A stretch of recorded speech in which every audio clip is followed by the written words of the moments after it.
Your Excellency, the President of the Republic of Kenya, Dr. William Samoei Ruto, Your Excellency, the Deputy President, the Honorable Kindiki Kithure, my colleagues in government,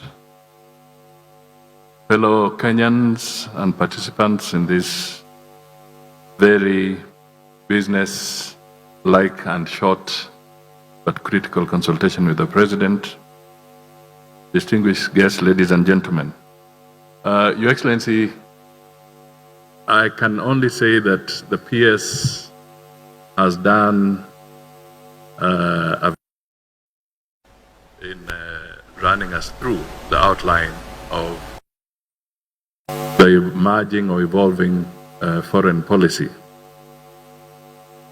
But why we thought that it's so important is because we want to be able to domesticate foreign policy. In the middle of this year, when the young men and women of Kenya were raising some concerns, they kept on asking this question: why does the president travel? Not looking at the end result, but why does he travel? It even migrated from why to the mode of travel. And in the process, critical aspects of what emerges out of proper engagement at the highest level was being lost in that conversation. So it is our desire that through this kind of interaction, under your leadership, Your Excellency, we can perhaps coin something that we might call foreign policy machinani, so that we can get the ordinary citizen, the young men and women of this country, to understand why it is important for a nation to engage with the globe.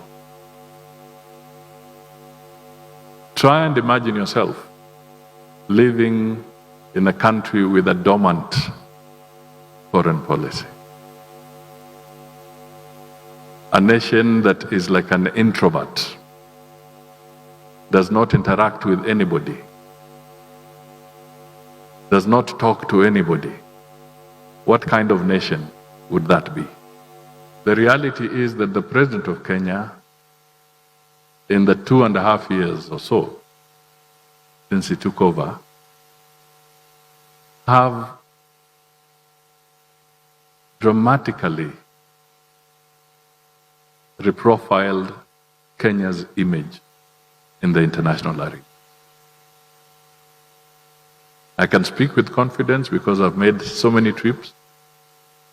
And the question in some of these fora is that, and what does Kenya say? What does Kenya think?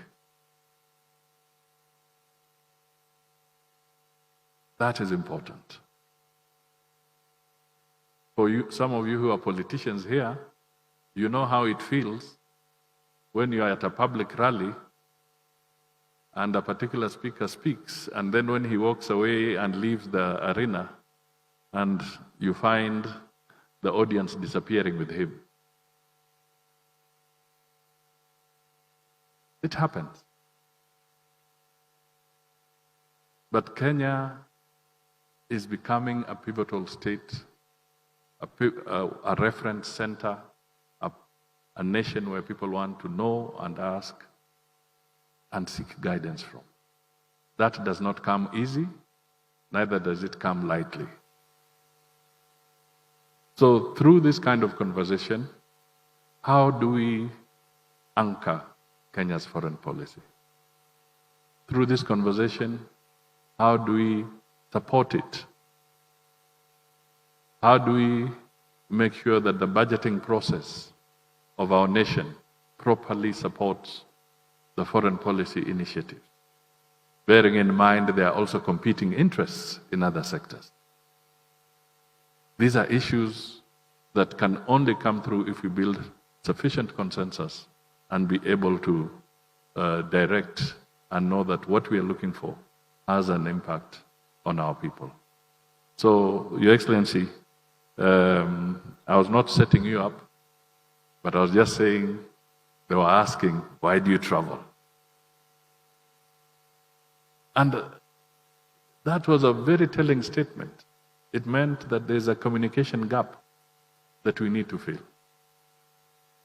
as a nation, so that the bulk of our citizens can understand why international engagements, why meeting international obligations is important, both for our sovereignty, for our security, and for our economic well-being. So I will not say any more, because the President will, we are eagerly waiting to hear from you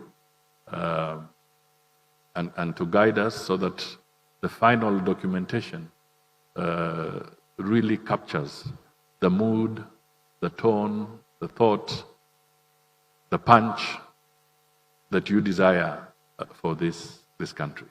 It is now my singular honor to invite the Honorable Kithure Kindiki, our Deputy President, to come and make his remarks, and then invite His Excellency the President.